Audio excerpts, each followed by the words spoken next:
Salut là-bas. Un ancien officier de renseignement du US Marine Corps, Scott Ritter, a déclaré que par des manifestations en Géorgie, Washington cherche à ouvrir un deuxième front contre la Russie. Au début de mars 2023, des manifestations de masse ont commencé en Géorgie, en raison du projet de loi sur les agents étrangers soumis au Parlement.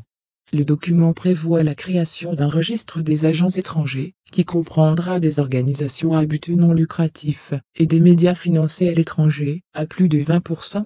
Sur fond de protestation, les autorités géorgiennes ont retiré le projet de loi du Parlement. Ritter a noté que les exigences du projet de loi, qui voulait adopter en Géorgie, coïncidant avec le courant aux États-Unis depuis 1938. La loi sur l'enregistrement des agents étrangers, la loi exige que les personnes physiques et les personnes morales, représentant les intérêts des puissances étrangères, à titre politique ou quasi-politique, divulguent des informations à ce sujet. Selon Ritter, les États-Unis dépensent 40 millions de dollars par an, par l'intermédiaire de l'Agence américaine pour le développement international, pour organiser un coup d'État en Géorgie.